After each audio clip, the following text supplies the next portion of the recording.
नेतृत्व देते हैं, जिनकी अपेक्षा है, जिनकी आकांक्षा है। और इसीलिए आज आपसे मैं कहने के लिए आया हूं, आप में, इस समाज में बजरंगबली की ताकत छुपी हुई है। बस उस ताकत को उजागर किए जाने की आवश्यकता है। उस ताकत को उजागर किए जाने की आवश्यकता है। रावण की लंका को जलाने में और उसको दहन करने में बहुत देर नहीं लगेगी। ये जो रावण आज गुमराह करके समाज को आपस में ही लड़ाने का काम कर रहा है, याद रखना, हमारा ओबीसी समाज मजबूत हो, यह महत्वपूर्ण है, लेकिन हमें सर्व समाज के साथ बेहतर समन्वय करके देश विरोधी और समाज विरोधी गतिविधियों में लिप्त तत्वों को बेनकाब करते हुए प्रधानमंत्री मोदी जी के नेतृत्व और मार्गदर्शन में विकसित भारत की परिकल्पना को साकार करने के लिए प्राण प्रण से जुटना है। यही तो छत्रपति शिवाजी महाराज का आह्वान था, यही उनका आह्वान था। ये समाज विभाजित था, अयोध्या में राम मंदिर अपवित्र हुआ। ये समाज विभाजित था, मथुरा में भगवान श्री कृष्ण का जन्मभूमि का मंदिर अपवित्र हुआ। ये समाज विभाजित था, हमारे देवादिदेव महादेव भोलेनाथ भगवान विश्वनाथ का मंदिर अपवित्र हुआ। जो हमारा ओबीसी समाज सबसे अधिक गौ सेवा करता था, याद करिए, उसी समाज में गोवंश छीन करके उन्हें गौशाला में नहीं, उसकी गौ सेवा नहीं, बल्कि उसको कसाईयों के हवाले किया जाने लग गया। गौ कसी होने लग गई, गौ हत्याएं होने लग गई, आपकी आस्था के साथ खिलवाड़ होने लग गया। ये सब मौन है, इनके मुंह से एक शब्द नहीं निकलता इसके लिए।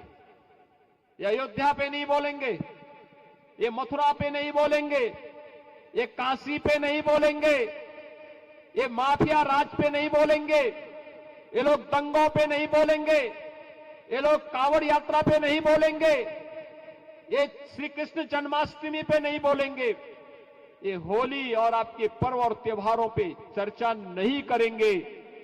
लेकिन बहनों और भाइयों, ये लोग जाति के नाम पर आपको लड़ाने की किसी भी कुत्सित मंशा से सदैव किसी न किसी षड्यंत्र में और उस प्रकार के षड्यंत्रों में लिप्त रहेंगे।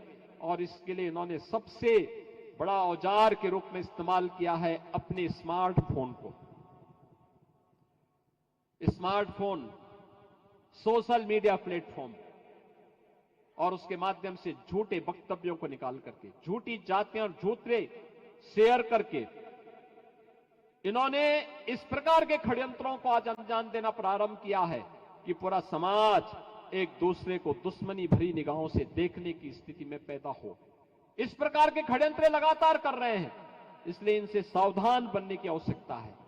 और एक बार फिर से भारत को प्रधानमंत्री मोदी जी के उन संकल्पों के साथ जोड़ने की आवश्यकता है जिन्होंने 2047 तक भारत को दुनिया की सबसे बड़ी ताकत के रूप में स्थापित करके एक विकसित भारत के सपने को साकार करने का जो संकल्प लिया है, उस संकल्प के साथ जुड़ना हम सब नागरिकों का दायित्व बनता है। और इस दायित्व के साथ आपको जोड़ने के लिए आज उत्तर प्रदेश ओबीसी मोर्चा की इस प्रदेश कार्य समिति के माध्यम से मैं आप सबका आह्वान करने के लिए यहां पर उपस्थित हुआ हूं।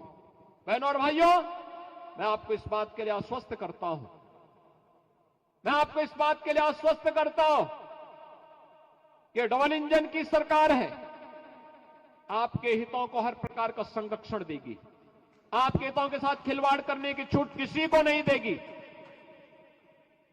हम हर हाल में, हर स्थिति में आपकी आस्था के साथ, आपकी परंपरा के साथ, आपके पूर्वजों के साथ, आपके व्यापार के साथ, आपके रोजगार के साथ, आपकी आस्था के साथ किसी को भी खिलवाड़ करने की छूट नहीं देंगे, किसी को भी छूट नहीं देंगे। आधी आबादी, बेटी और बहनों की सुरक्षा के साथ किसी को खिलवाड़ करने की छूट नहीं देंगे। लेकिन हमें भी अपनी ताकत का एहसास होना चाहिए और ये ताकत हमारी है एकजुटता का, एकता का एहसास। और उस एकता के एहसास के माध्यम से हम अपनी ताकत के माध्यम से, अपने पौरुष और अपने पुरुषार्थ के माध्यम से अपने आप को साबित करके भारत को एक बार फिर से विकसित भारत की परिकल्पना के लिए विश्व गुरु के रूप में स्थापित करने के इन संकल्पों के साथ जुड़ करके हम कार्य करेंगे तो इसमें न केवल ओबीसी समाज की बल्कि सर्व समाज की, और सर्व समाज के माध्यम से भारत के साथ साथ विश्व मानवता के कल्याण का मार्ग इसके साथ जुड़ा हुआ है। मैं एक बार फिर से इस पूरे कार्यक्रम के लिए प्रदेश सरकार के मंत्री और ओबीसी मोर्चा के प्रदेश के अध्यक्ष श्री नरेंद्र कश्यप जी का, प्रभारी श्री राम प्रताप सिंह चौहान जी का, ओबीसी मोर्चा के अपने प्रदेश के सभी पदाधिकारियों का और राष्ट्रीय महामंत्री श्री संगम लाल गुप्ता जी समेत आप सबका हृदय से धन्यवाद देते हुए प्रदेश कार्य समिति की यह बैठक आप लोगों ने लखनऊ में की और विधानसभा सत्र के दौरान पहले ही दिन कर दी, क्योंकि हम लोगों को आज समय था, बिजनेस विधानसभा का 4 बजे के पहले संपन्न हो जाना था और इसीलिए मैंने आग्रह किया था कि मैं 4 बजे आ पाऊंगा, क्योंकि विधानसभा में रहूंगा, मैं वहां से सीधे आपके यहां आ जाऊंगा। और उन्होंने इस आग्रह को स्वीकार किया। मैं आप सबके इस कार्यक्रम के प्रति विरोधियों के कारनामों से समाज को अवगत कराने का कार्य भी करेंगे और समाज की एकजुटता के लिए कार्य करेंगे।